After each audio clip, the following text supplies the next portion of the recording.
Thank you, Mark. It's such a pleasure to be back in Ogden again. I did my residency training here in 1981 to 1984, and then practiced here for a number of years after that before we moved to Colorado. So it's fun to be back here and see so many familiar faces, though all of us look a little bit older, but it's nice being here in Ogden. I'm going to take you to a completely different place than all the rest of the talks that you've heard so far today, so be prepared. I'm used to getting kind of a cold response from audiences sometimes because I'm the person who talks about death and dying, and it's the subject that people are not very comfortable with. But I hope by the end of this conversation you will be more comfortable, because that's my goal, is to encourage all of us to think and talk a little bit differently about death and dying. Let's see if I can figure out. I'm trying to figure out how to change the slides. Oh, the big one, okay. I have no conflict of interest. And my objectives are that at the end of this talk, you'll recognize the significance of the end of life as the final stage in human development, understand the opportunity for healing and transformation that exists at the end of life, and explain why spirituality is an important aspect of health during all stages of life, if we have time to get through all of that. So who am I, and why do I talk about spirituality and medicine and the end of life? Because I'm primarily a family practice physician. I did my residency here.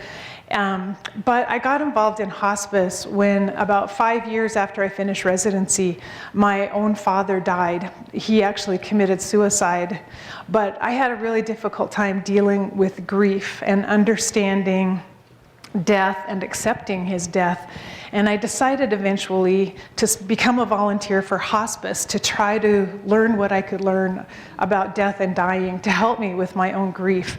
And hospice medicine changed my life. It taught me so much.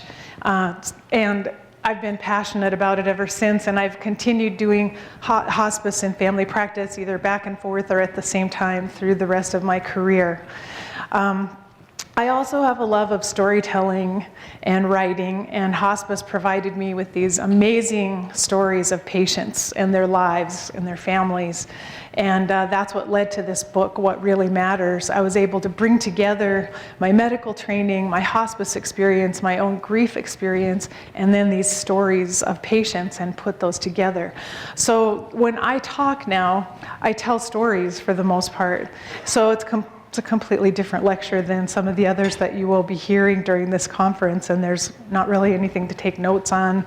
But I'm here to touch your hearts. So I do that with my stories, and then also with some artwork that I've included in my slides.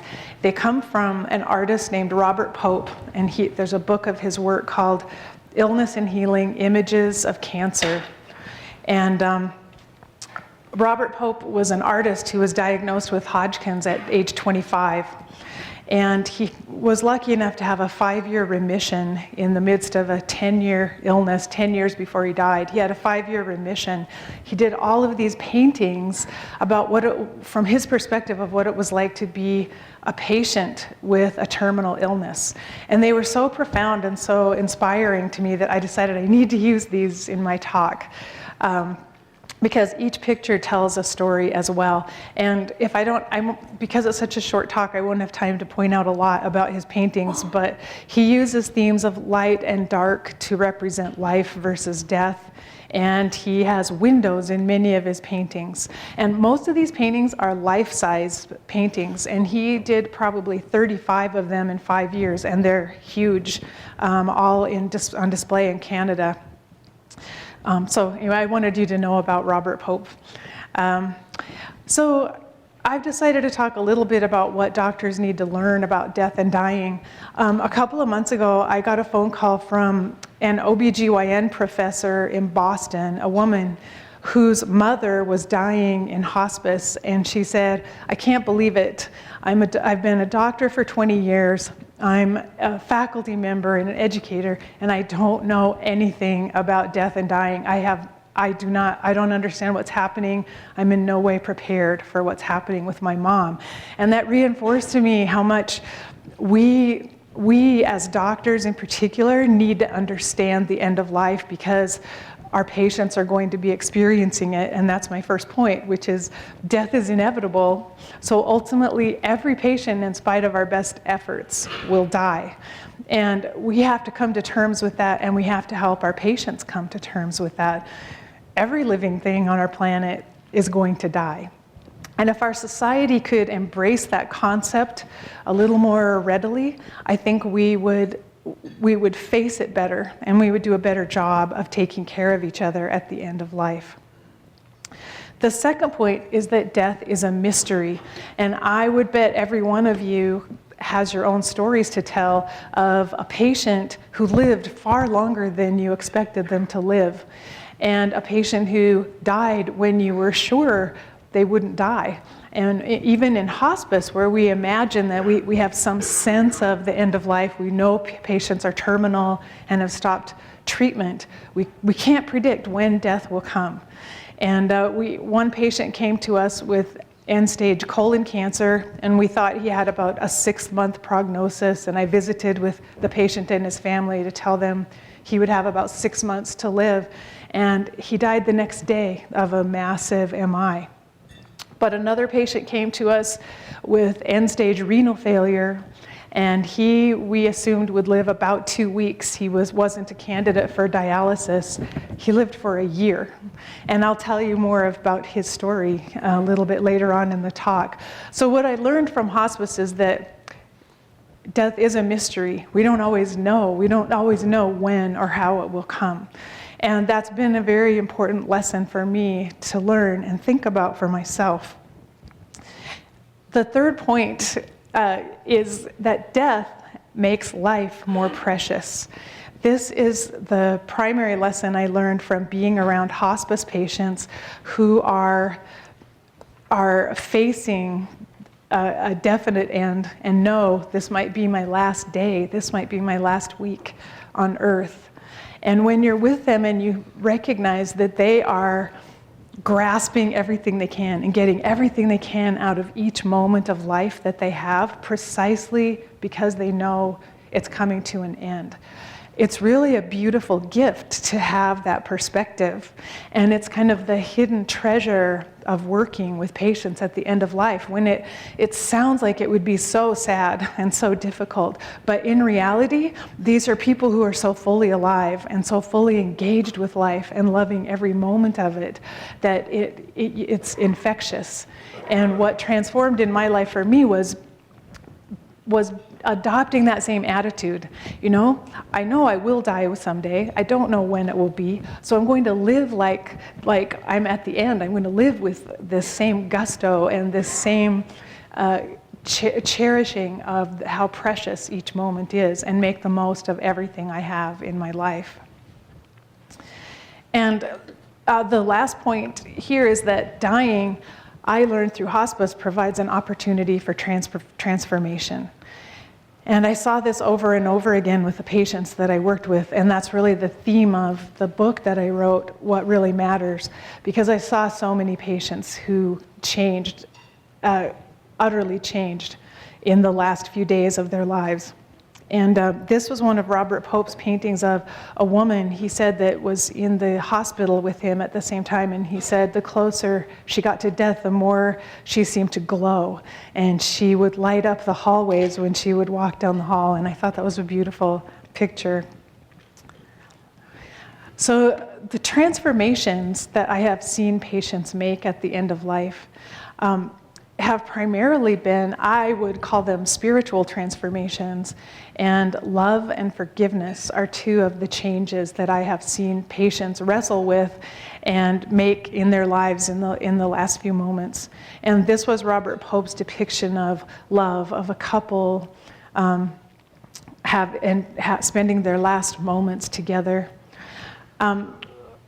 The title for my book, What Really Matters, actually came from a patient that I worked with in hospice who was a very wealthy man. He owned a huge home, several cars, had spared no expense on many, many material possessions in his house, but he had no love in his life.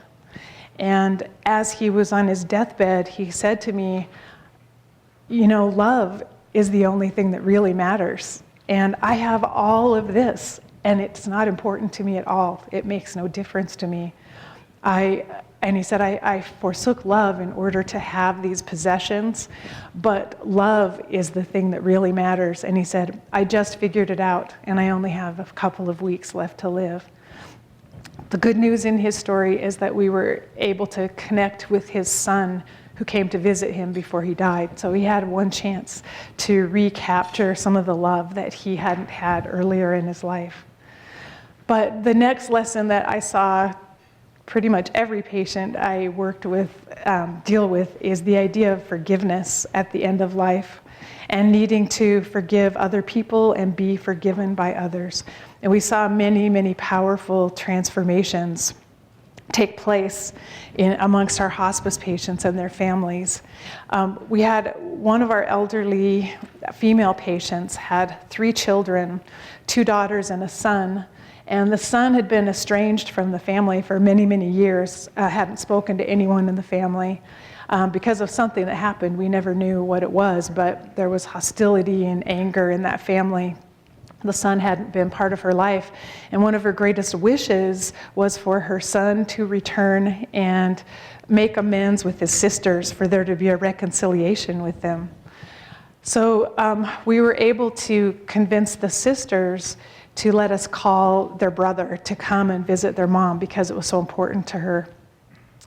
And the sisters wanted no part of their brother. They wouldn't stay in the house when he came to visit. They left, so he was there with her alone. And while he was visiting with their mom, he found out that not only her one greatest wish was for her children to reconcile, but she had a second great regret in her life, which was she'd been making this hooked rug for her latest great-grandchild. She'd made one for every grandchild and great-grandchild that had their name and birth date on it, and she was too ill to finish the rug. And she was very sad about that her last great-grandchild would not get this gift from her because she couldn't finish it.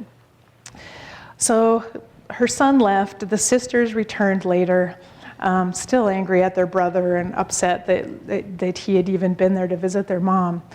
And about 3 days later, their brother came back to the house again and was carrying a shopping bag in his hand. The sisters decided to let him in and decided to stay because they were curious about what he was bringing in this shopping bag. So they were peeking around the corner, watching while he interacted with their mom. And he pulled out of the bag the hooked rug, which he had finished for their mother.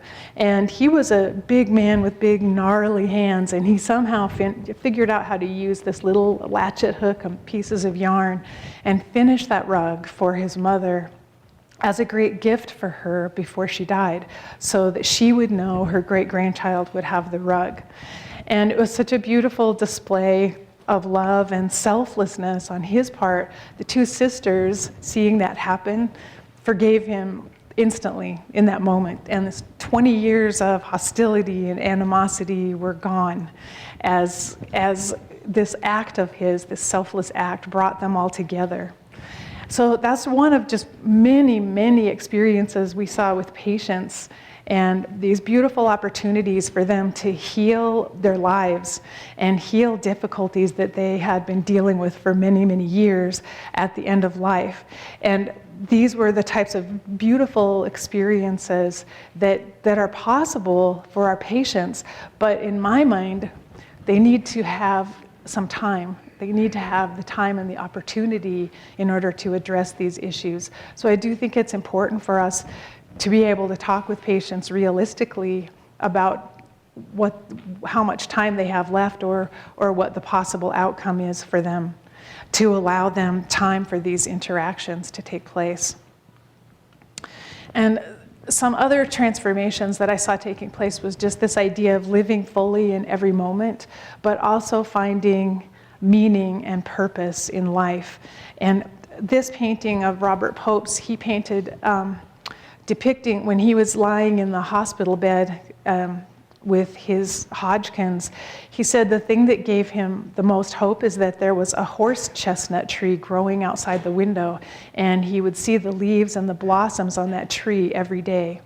And he said it let him know what life was really about, the beauty of seeing that tree outside the window. So he decided to paint a picture of that, of a patient looking at a tree.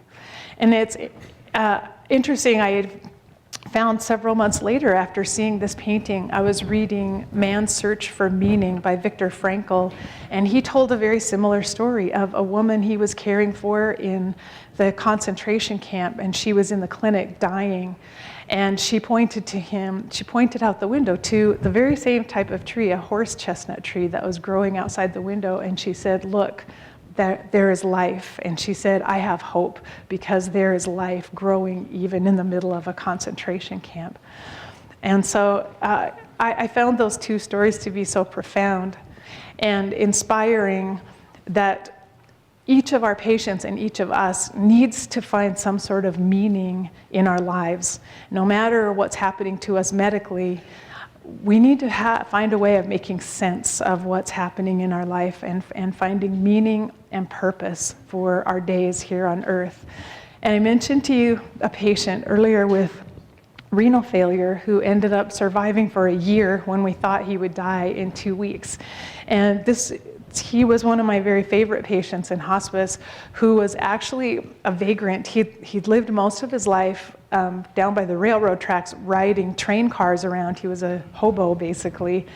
And until he developed kidney cancer and then went into renal failure, he was able, through some stipend, to get this little apartment to live in. And as hospice workers, we came in to help take care of him at the end of his life.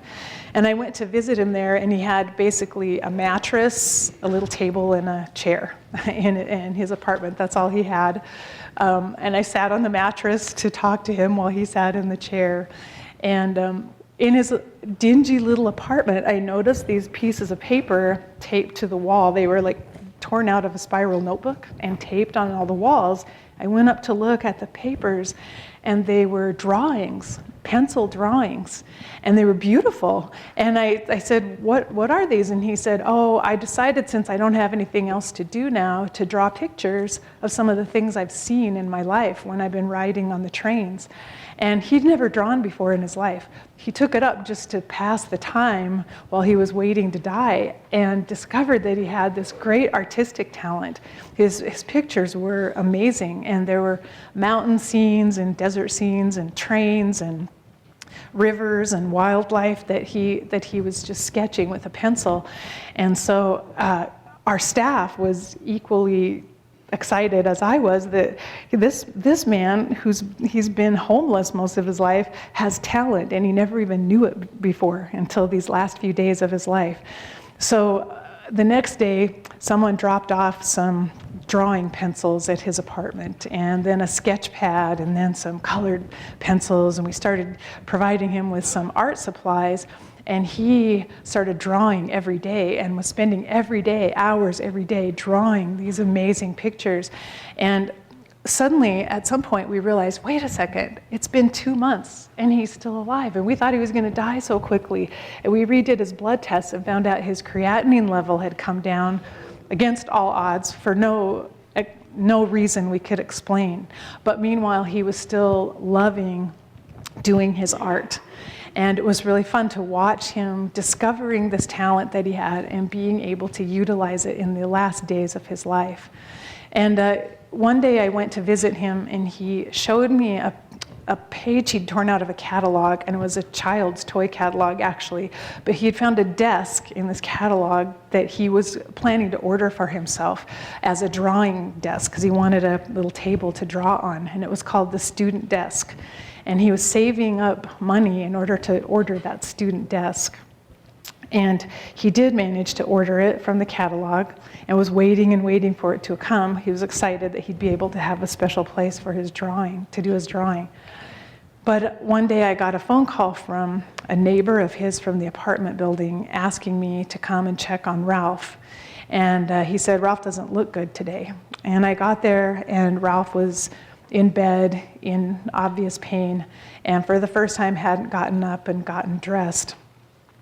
And I knew that Ralph was in trouble, but I also knew because he'd made the choice to be in hospice, he wouldn't go to a hospital, wouldn't go to an emergency room. He was choosing to live the rest of his life in that little apartment.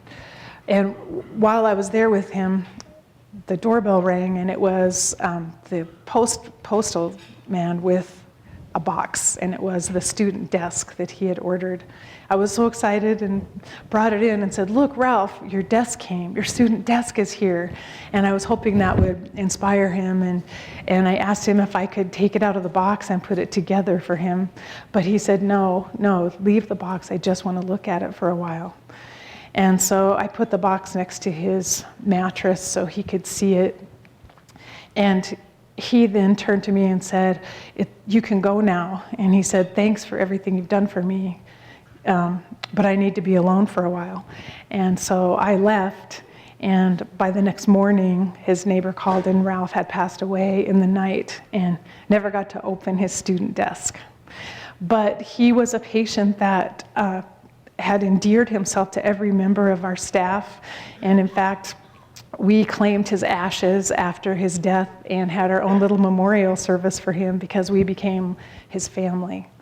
But my point for this story is just the fact that even a patient who has led a very destitute life has meaning and purpose for their lives, and it's possible for patients to discover things about themselves even in the last days of their lives. That's one of the things hospice helps people with and enables them to find in life. And so the final point that I wanted to talk about is that it ends up coming down in my mind to including some spirituality in how we approach our patients. And the point is how we define spirituality and what spiritual care is for patients. And Paul Tillich, who is a theologian, said that spirituality is really one's ultimate concern in life. And what that means is then your spirituality is personal, and it's comprised of whatever really matters to you.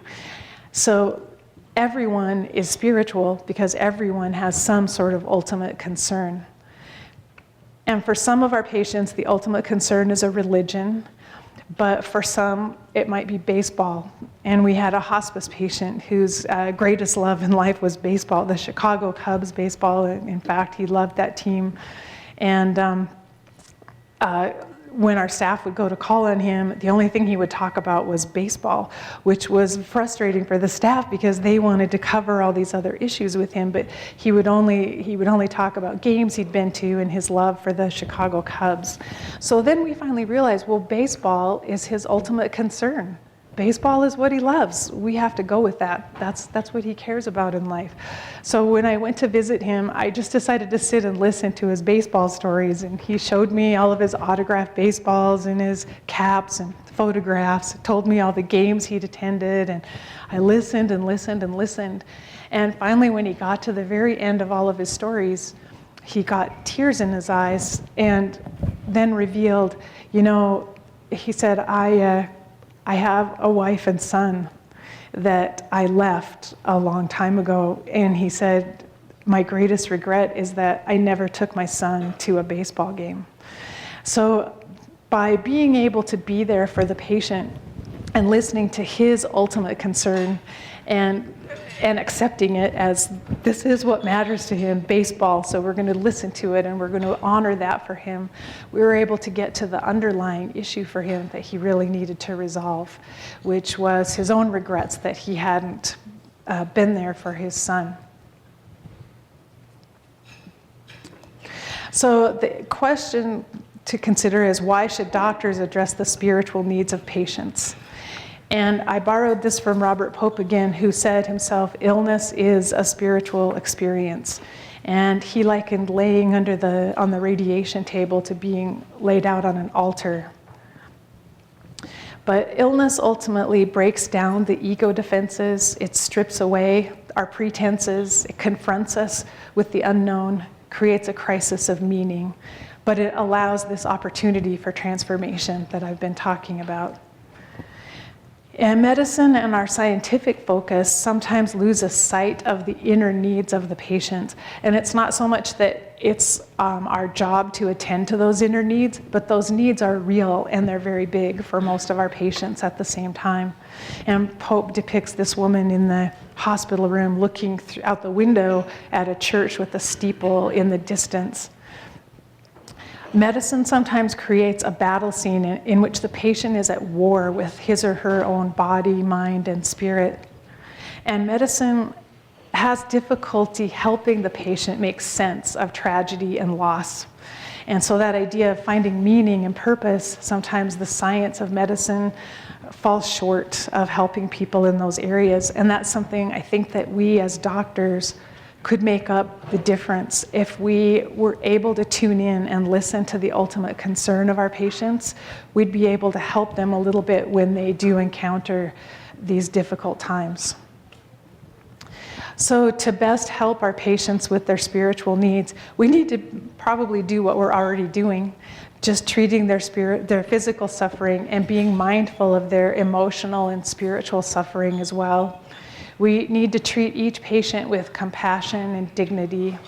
We need to be fully present when we're with them and listen to their stories, even if they're about baseball or whatever their stories, to the best of our ability to give them our time to listen and help them discover their own truth without imposing our own truths. And then being resourceful and creative in the moment, because sometimes and probably each one of you has done it. You've probably ended up saying just the right thing to a patient and you're not even sure why you ended up saying it, because it just comes to you in the moment. And that's the kind of creativity that our patients need from us. Ultimately, we are healers of our patients, whether we heal their physical bodies or help heal them emotionally and spiritually as well.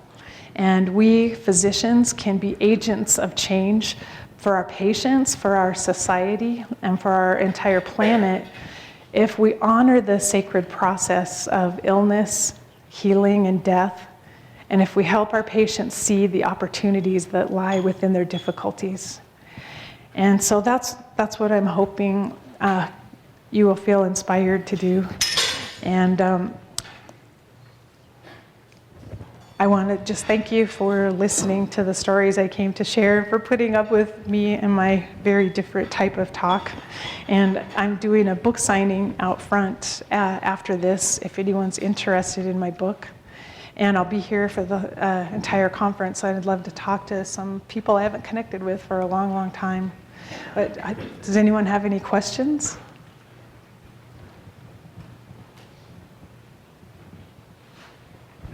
Great. So.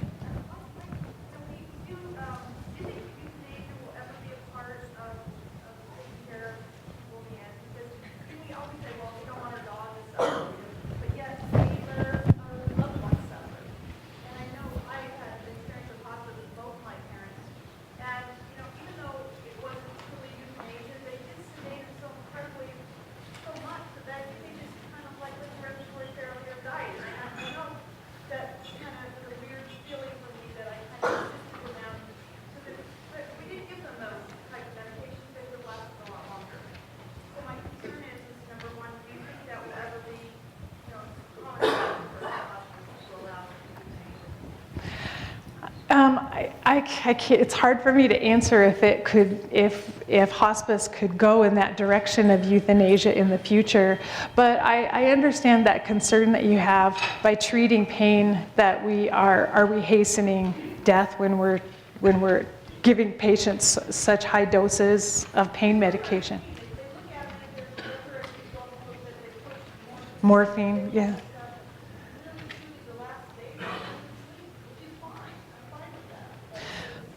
It's interesting because my own mom just died in January, and she had no medications, and I got to observe her without morphine and without medications. I took care of her, and to observe her going through the very same process and sleeping all day, the same stages without morphine, which told me that I'm not sure the morphine causes all of it, actually, because I saw her pretty rapidly progress through the very same stages. And I always had the sense that morphine gives patients the opportunity to slip away when they're ready. Like, it puts them in such a relaxed state that it gives them the opportunity. But I saw plenty of patients also wake up who were on morphine, who needed to talk to someone or say something to someone. So as far as euthanasia, I guess I don't know. I feel like for the most part we were able to help patients who were suffering and end their physical suffering, which is absolutely our obligation. But I saw so many people have really meaningful experiences in their last days. I wouldn't want to deprive anyone of that time. I would want everyone to have as much time as they could have in those last days, because it's so beautiful and special. Karen, thank you for your thoughts. I also have enjoyed working with hospice the last several years of my practice. And my concern, and I'm sure yours as well, is so many physicians wait so long to refer their patients to hospice. What you told us today is the opportunities are there if the whole hospice team has an opportunity to work with the patients, work with the families, to help them through this process of dying and all the adjustments that need to be made. Too often we're referred a patient who might have 1 day or 2 days to live, and it's clearly hard to do much in that situation. So I wonder if you might make a comment on that. Yeah, absolutely. That's been one of the issues that's been studied a lot recently, is that some doctors are not, including oncologists working with terminal cancer patients, are not bringing up end-of-life issues until the last 2 weeks of life. And patients and their families are scrambling, trying to make a decision about what they want to do at the end of life when they've waited and waited and waited to the very last minute. And there isn't time under those circumstances to make good choices and plan ahead. And so the sooner we begin to talk to our patients about, even matter-of-factly, you know what, like, all of us are going to die. So have you ever thought about it? Do you have an advance directive or a living will? Have you ever thought about that? Because every one of us will die. It's a good thing to just be prepared for and think about. To mention that to our older patients, especially us baby boomers, because there's going to be a big surge of us at the end of life. And so I think it's possible to do it, even though we're working passionately to prolong people's lives and save their lives. I think it's possible at the same time to say, you know what, every life comes to an end eventually. So we all do need to think about it and be prepared for that time. As a person and a profession, you came kind of to this knowledge that's been around for at least 10,000, if not a million years, a little bit late, in the sense that it's not part of your training, it seemed. Do you think there's something in us physicians as persons or as a profession that prevents us from realizing this stuff that's been talked around in the United States since the 1960s and in the world for millions of years? Well, I've thought about that a lot and wondered if, I think it's normal in our whole society. All of us have a tendency to avoid the subject of death and dying and have discomfort with it. And we have reason to believe we're sort of the instant gratification society, where you can get anything you need pretty rapidly, and we have a false sense that we have control over things. And death is ultimately the one thing we do not have control over. It's difficult for us to accept that. But I have a concern within medicine that medicine hasn't quite done enough to embrace death and dying. And part of our oath even is that and we take that our job is to help people live and to save lives. And it's hard to reconcile that. If I'm here to save a life, how do I accept that my patient will die and let them know that they'll die? But I definitely think medicine needs to do a better job of preparing students. And the woman faculty member who called me and said, I don't know anything. I know nothing about death and dying. And she said, this isn't right. We should be the people who know about it. We should be the people in our society who are the best trained, who know the most about death and dying, not the ones who are clueless and have no idea what to do or how to respond. So I think it's an important step we need to take in medicine to help prepare doctors better coming out into practice. I think a lot of us end up dealing with death and dying whether we were prepared for it or not. It happens, and so we end up dealing with it in our lives the older we get. But I'm not sure if that answers your question, but it's a societal problem, but it's definitely something we could improve by changing the way we educate doctors. Yes. I think this ties in well with the two previous questions, but I'm a hospice volunteer here in Ogden, and I often find that family members are upset that the hospice patient has given up on life. I'm wondering how you personally deal with that. Well, that was something I dealt with right away in hospice, and I actually had a fear about that in the beginning, was does it mean if patients decide to go to hospice that they don't care about being alive anymore and they're just giving up? But as I was saying, I found that actually many of those people loved life even more and got even more enjoyment out of life in their last days because of their decision to focus, instead of on treatment, to focus on these moments with family and friends and enjoying everything they had left in life. So I started using those stories of patients to talk with families and encourage them that sometimes patients live longer in hospice than they live without hospice care. And sometimes patients find much more quality of life in their last days when they're in hospice. So for me, being able to tell stories of other patients has been the most helpful way to encourage family members to accept the idea of hospice. Okay. What is your take now on the reality of one in the end stages of life having choice as to when to let go into death, or vice versa, or not to do so at a given moment in time? I'm not sure if you're talking about, say, suicide? No. No. We hear the refrain, well, so-and-so accomplished this or saw the person they wanted to see, they're satisfied, so they just decided to let go and die at that moment. Do you see choice?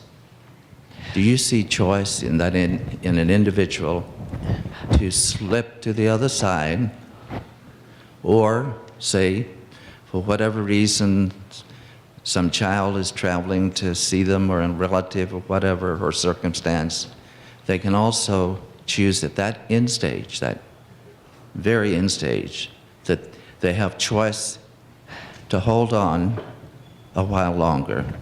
Or do you have ideas about that? And if so, have they changed? Yes, I've definitely seen through hospice, as I mentioned, the idea of death being a mystery, because I've seen patients that we expected to die within a day or two who actually lived for 2 weeks for that very reason. They were waiting for someone to come to visit them. And we knew it, even though the patient wasn't speaking to us and was in the active dying stage, so in a coma, we sensed that the person was waiting. And finally, when a loved one finally arrived and got there 2 weeks later, the person died within that same day after being able to say goodbye. But I had another woman who she refused pain medication. She didn't want to take anything for her pain at all because she was a person who meditated and had higher consciousness, and she felt that pain medication would interfere with her consciousness. And I said, but what are you going to do if the pain gets so severe at the very end? How are you going to cope with that? And she said, if the pain gets that bad, then I will know that it's time to go. And then I'll go. And I didn't really believe that was possible, but it is what happened when her pain got intense, because she had bone metastases. She just called her family together and said, now the pain's here, and now I've decided that my time is up. And she said goodbye. It took about 3 days. She went into a coma, and within 3 days she was gone.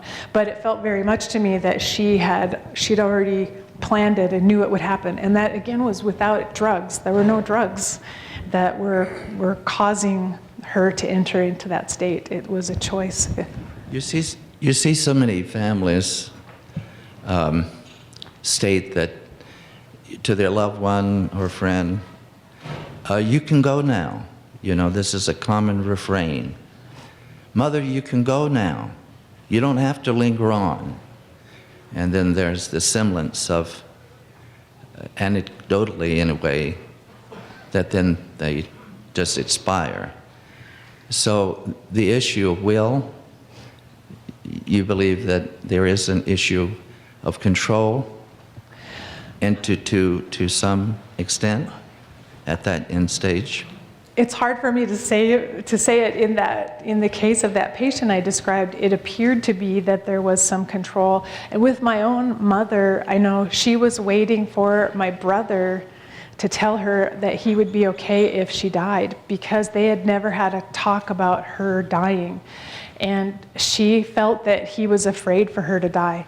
And she actually needed him to call her and say, Mom, it's all right with me if you go. I'm going to miss you, but if you go, it will be all right with me. And she died 36 hours later, but she was clearly waiting for that to happen. And she actually verbalized it to me, though, that I can't go until I know he will be okay. And so it's very fascinating what you can see when you start studying these people at the end of life. Any other questions? Thank you so much. It's been a pleasure to be here.